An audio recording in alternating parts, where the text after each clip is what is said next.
Stave 4, the last of the spirits. The phantom slowly, gravely, silently approached.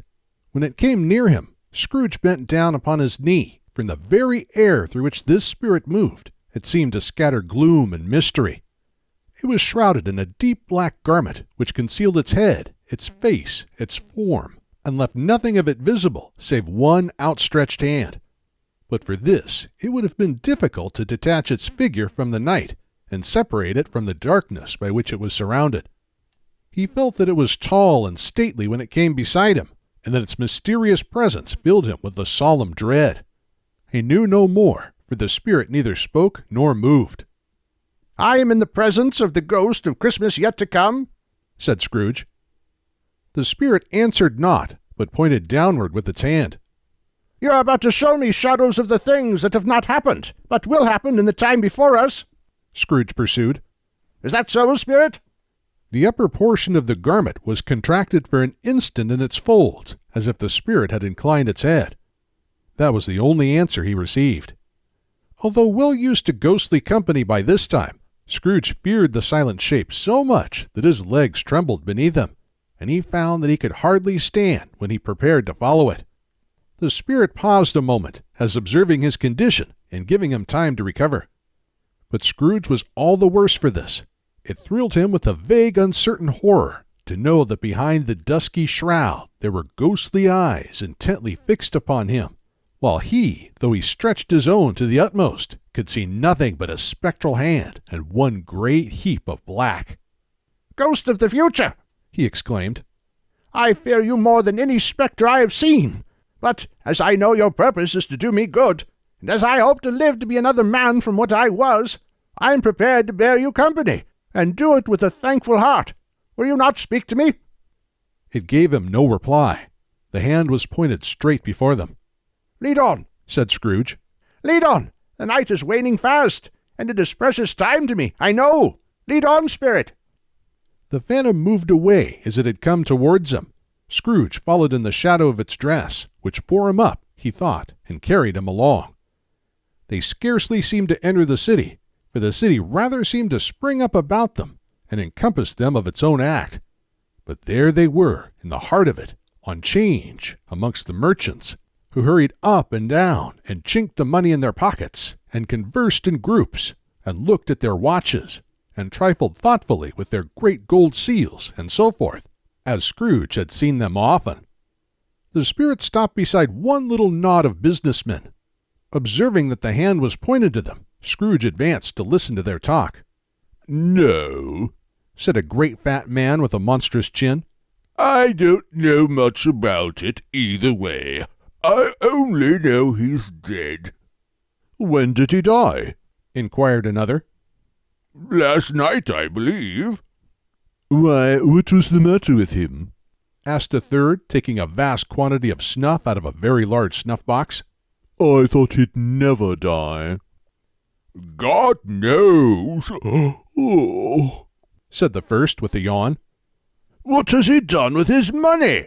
asked a red-faced gentleman with a pendulous excrescence on the end of his nose that shook like the gills of a turkey-cock. "I haven't heard," said the man with the large chin, yawning again.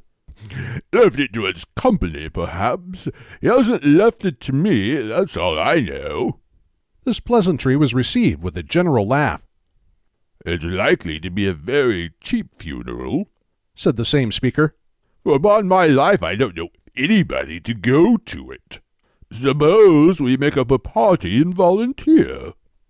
"I don't mind going, if a lunch is provided," observed the gentleman with the excrescence on his nose. "But I must be fed if I make one." Another laugh. "Well, I am the most disinterested among you, after all," said the first speaker. "I never wear black gloves, and I never eat lunch, but I'll offer to go if anybody else will. When I come to think of it, I'm not at all sure that I wasn't his most particular friend, for we used to stop and speak whenever we met. Bye-bye." Speakers and listeners strolled away and mixed with other groups. Scrooge knew the men and looked towards the spirit for an explanation. The phantom glided on into a street. Its finger pointed to two persons meeting. Scrooge listened again, thinking that the explanation might lie here. He knew these men also perfectly. They were men of business, very wealthy, and of great importance. He had made a point always of standing well in their esteem. In a business point of view, that is, strictly in a business point of view. "How are you?" said one. "How are you?" returned the other. "Well," said the first. "Old Scratch has got his own at last, eh?" "So I am told," returned the second. "Cold, isn't it?" "Seasonable for Christmas time. You're not a skater, I suppose?" No, something else to think of. Good morning." Not another word. That was their meeting, their conversation, and their parting. Scrooge was at first inclined to be surprised that the spirit should attach importance to conversations apparently so trivial, but feeling assured that they must have some hidden purpose, he set himself to consider what it was likely to be. They could scarcely be supposed to have any bearing on the death of Jacob, his old partner, for that was past, and this ghost's province was the future. Nor could he think of anyone immediately connected with himself, to whom he could apply them. But nothing doubting that to whomsoever they applied, they had some latent moral for his own improvement, he resolved to treasure up every word he heard and everything he saw, and especially to observe the shadow of himself when it appeared. For he had an expectation that the conduct of his future self would give him the clue he missed, and would render the solution of these riddles easy. He looked about in that very place for his own image, but another man stood in his accustomed corner, and though the clock pointed to his usual time of day for being there, he saw no likeness of himself among the multitudes that poured in through the porch. It gave him little surprise, however, for he had been revolving in his mind a change of life, and thought and hoped he saw his new-born resolutions carried out in this. Quiet and dark, beside him stood the phantom, with its outstretched hand.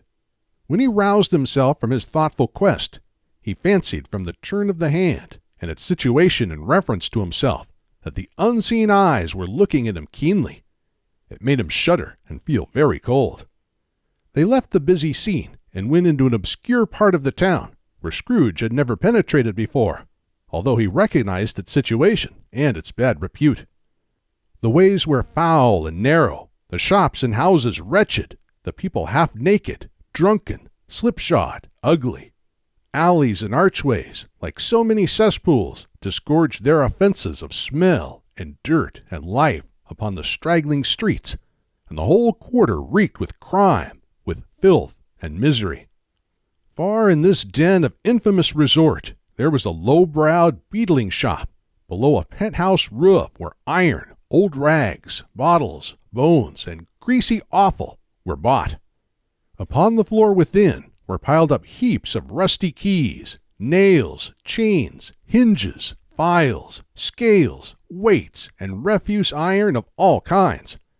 Secrets that few would like to scrutinize were bred and hidden in mountains of unseemly rags, masses of corrupted fat, and sepulchres of bones.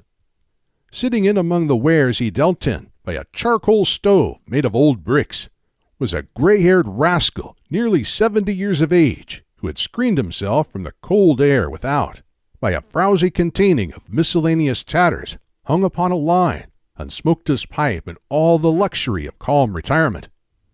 Scrooge and the phantom came into the presence of this man, just as a woman with a heavy bundle slunk into the shop. But she had scarcely entered when another woman, similarly laden, came in too, and she was closely followed by a man in faded black, who was no less startled by the sight of them than they had been upon the recognition of each other. After a short period of blank astonishment, in which the old man with the pipe had joined them, they all three burst into a laugh. "Let the charwoman alone to be the first," cried she who had entered first. "Let the laundress alone to be the second, and let the undertaker's man alone to be the third.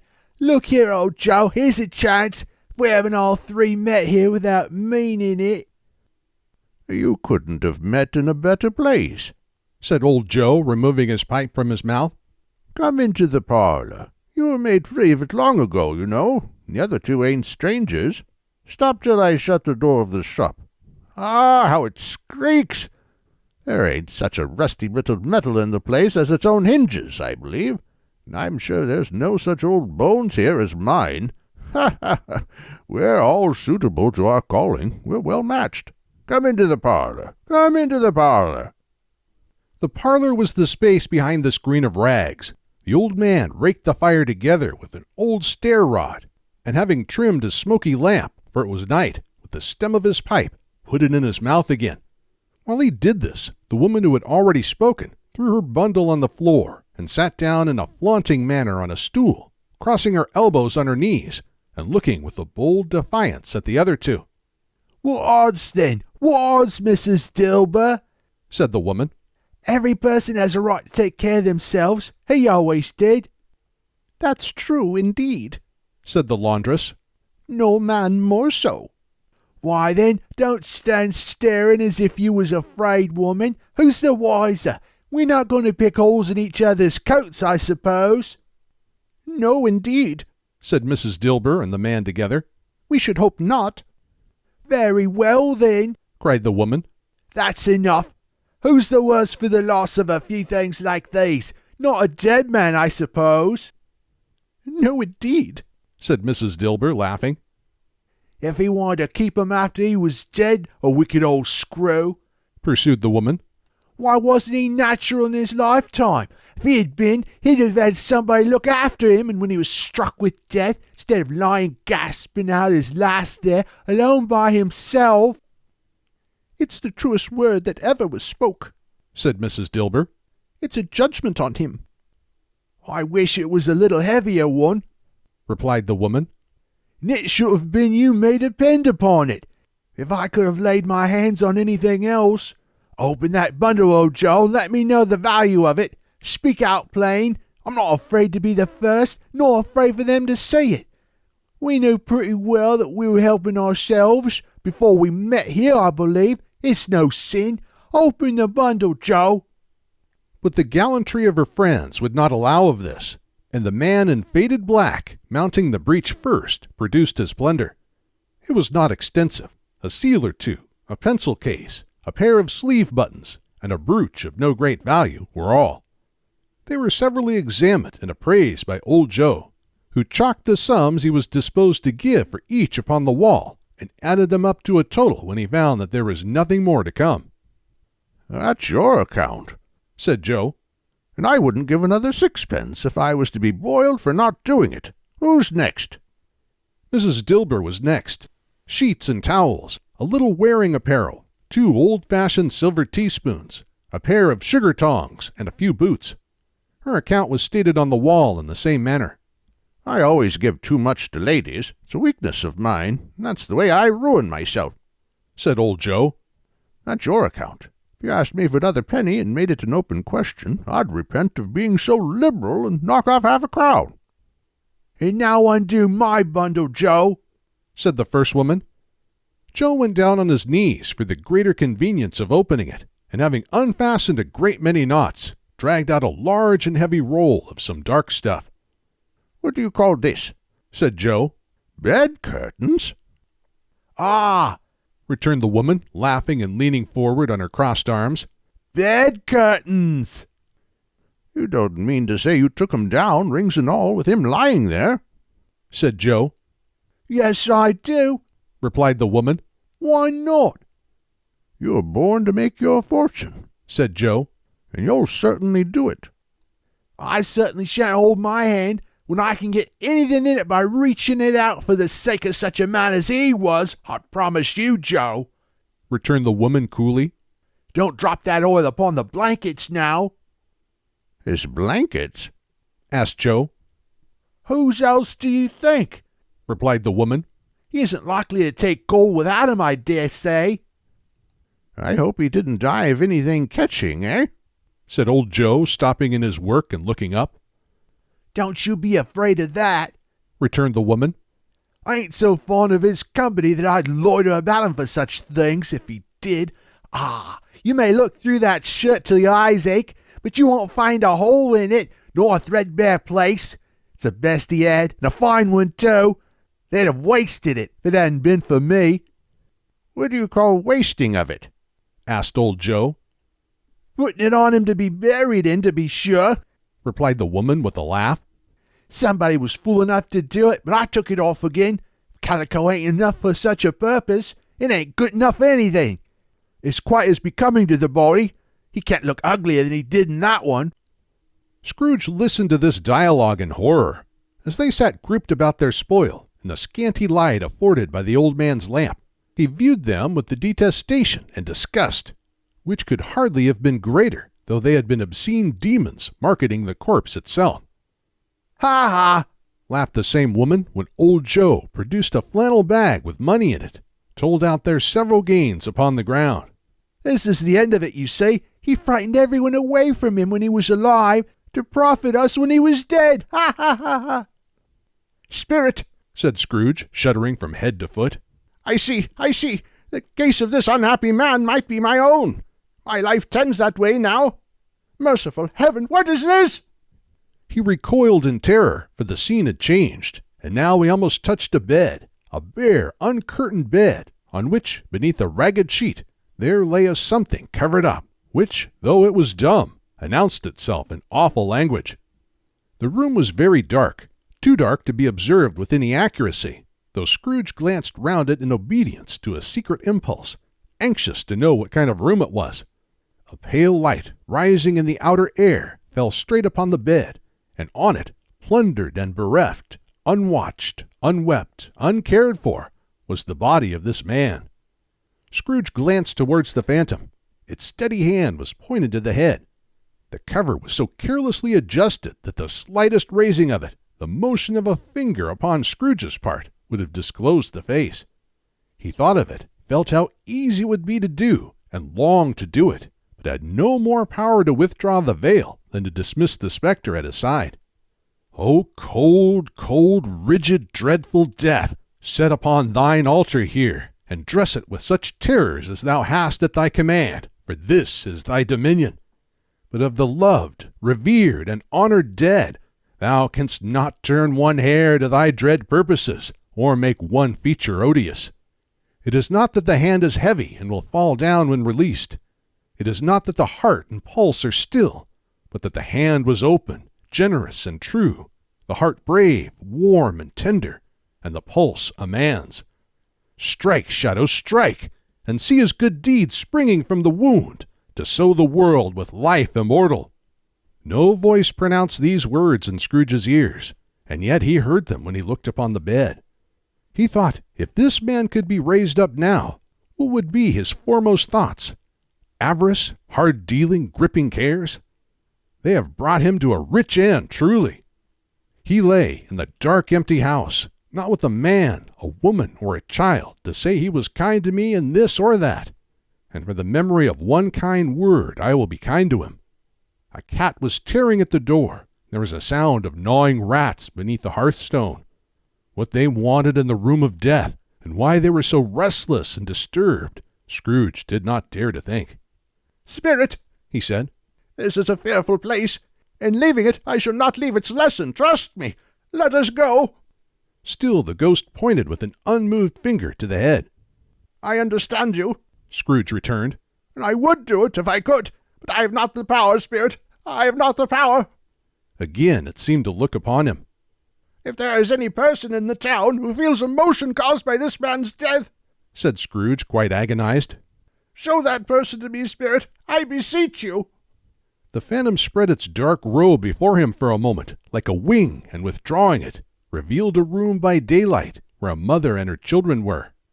She was expecting someone, and with anxious eagerness, for she walked up and down the room, started at every sound, looked out from the window, glanced at the clock, tried, but in vain, to work with her needle, and could hardly bear the voices of the children in their play. At length the long-expected knock was heard. She hurried to the door and met her husband, a man whose face was careworn and depressed, though he was young. There was a remarkable expression in it now, a kind of serious delight of which he felt ashamed, and which he struggled to repress. He sat down to the dinner that had been hoarding for him by the fire, and when she asked him faintly what news, which was not until after a long silence, he appeared embarrassed how to answer. "Is it good?" she said. "Or bad?" To help him. "Bad," he answered. "We are quite ruined?" No, there is hope yet, Caroline. If he relents, she said, amazed. There is. Nothing is past hope, if such a miracle has happened. He is past relenting, said her husband. He is dead.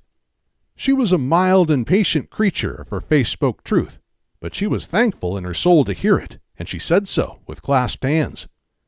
She prayed forgiveness the next moment and was sorry, but the first was the emotion of her heart.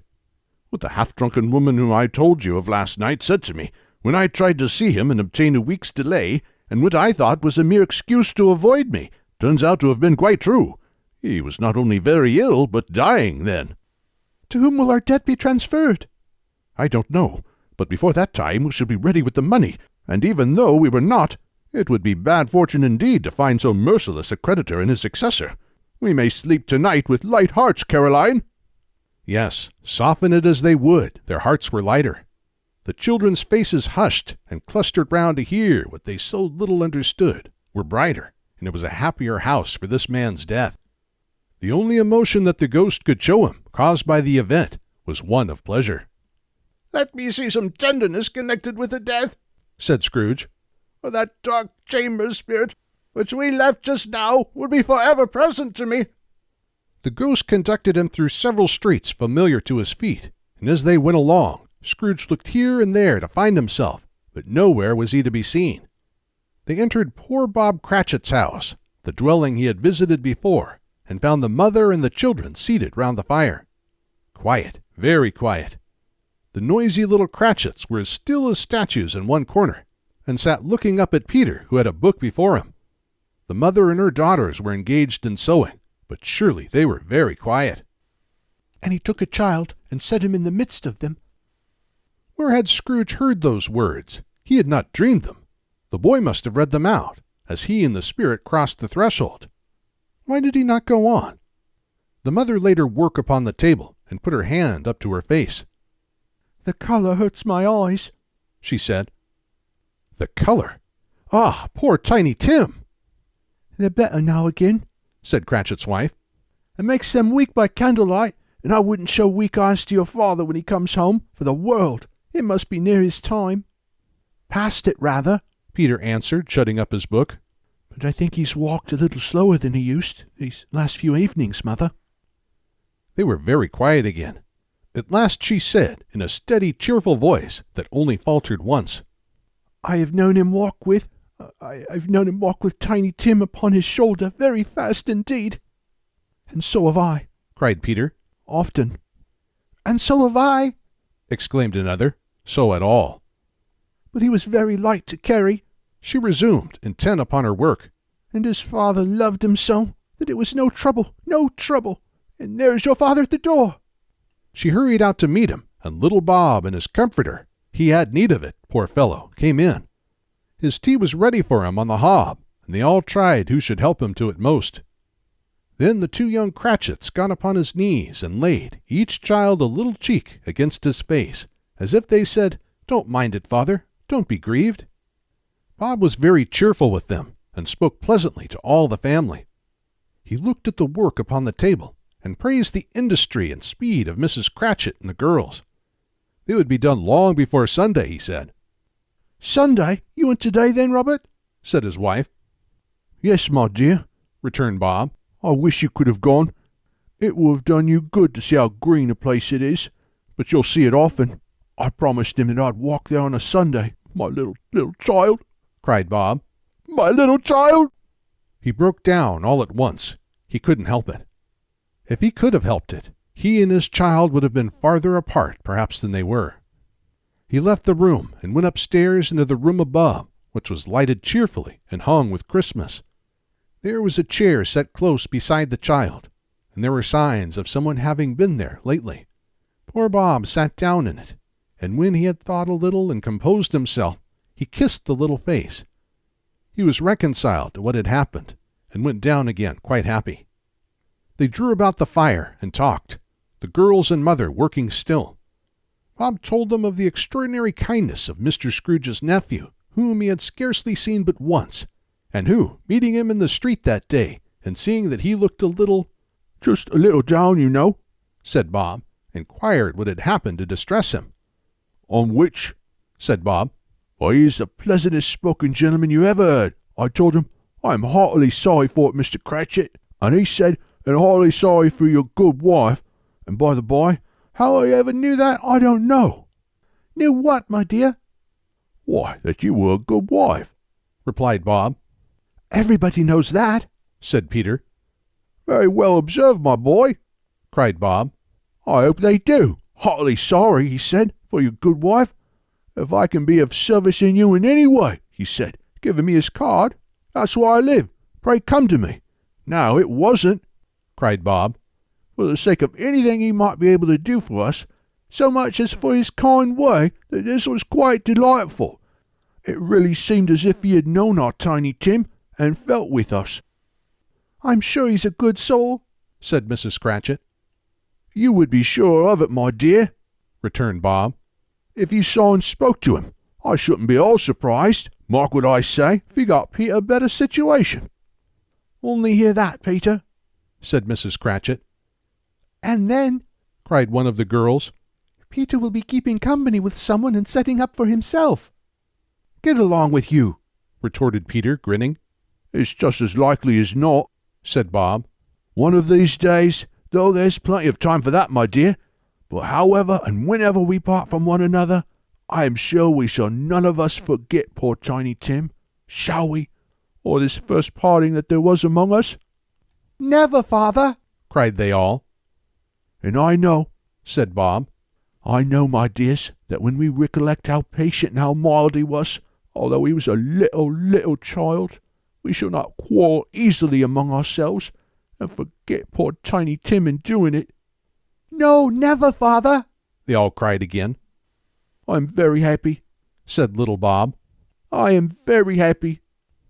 Mrs. Cratchit kissed him, his daughters kissed him, and the two young Cratchits kissed him, and Peter and himself shook hands. Spirit of Tiny Tim, thy childish essence was from God. Spectre, said Scrooge, something informs me that our parting moment is at hand. I know it, but I know not how. Tell me, what man was that whom we saw lying dead? The ghost of Christmas yet to come conveyed him, as before, though at a different time, he thought, indeed. There seemed no order in these latter visions, save that they were in the future, into the resorts of business men, but showed him not himself. Indeed, the spirit did not stay for anything, but went straight on, as to the end just now desired, until besought by Scrooge to tarry for a moment. This court, said Scrooge, through which we hurry now, is where my place of occupation is, and has been for a length of time. I see the house. Let me behold what I shall be in days to come. The spirit stopped. The hand was pointed elsewhere. The house is yonder, Scrooge exclaimed. Why do you point away? The inexorable finger underwent no change. Scrooge hastened to the window of his office and looked in. It was an office still, but not his. The furniture was not the same, and the figure in the chair was not himself. The phantom pointed as before. He joined it once again, and wondering why and whither he had gone, accompanied it until they reached an iron gate. He paused to look round before entering. A churchyard. Here, then, the wretched man whose name he had now to learn lay underneath the ground. It was a worthy place, walled in by houses, overrun by grass and weeds, the growth of vegetation's death, not life, choked up with too much burying, fat with repleted appetite. A worthy place. The spirit stood among the graves and pointed down to one. He advanced towards it, trembling. The phantom was exactly as it had been, but he dreaded that he saw a new meaning in its solemn shape. Before I draw near to that stone to which you point, said Scrooge, answer me one question. Are these the shadows of the things that will be, or are they shadows of the things that may be only? Still the ghost pointed downward to the grave by which it stood. Men's courses will foreshadow certain ends, to which, if persevered in, they must lead, said Scrooge. But if the courses be departed from, the ends will change. Say it is thus with what you show me. The spirit was immovable as ever. Scrooge crept towards it, trembling as he went, and following the finger, read upon the stone of the neglected grave his own name, Ebenezer Scrooge. Am I that man who lay upon the bed? He cried upon his knees. The finger pointed from the grave to him and back again. No, spirit! Oh, no, no! The finger still was there. Spirit! He cried, tight clutching at its robe. Hear me! I'm not the man I was! I will not be the man I must have been before this intercourse! Why show me this if I am past all hope? For the first time the hand appeared to shake. Good spirit, he pursued, as down upon the ground he fell before it. Your nature intercedes for me and pities me. Assure me that I yet may change these shadows you have shown me by an altered life. The kind hand trembled. I will honor Christmas in my heart and try to keep it all the year. I will live in the past, the present, and the future. The spirits of all three shall strive within me. I will not shut out the lessons that they teach. Oh, tell me I may sponge away the writing on this stone. In his agony, he caught the spectral hand. It sought to free itself, but he was strong in his entreaty and detained it. The spirit, stronger yet, repulsed him. Holding up his hands in one last prayer to have his fate reversed, he saw an alteration in the phantom's hood and dress. It shrunk, collapsed, and dwindled down into a bedpost.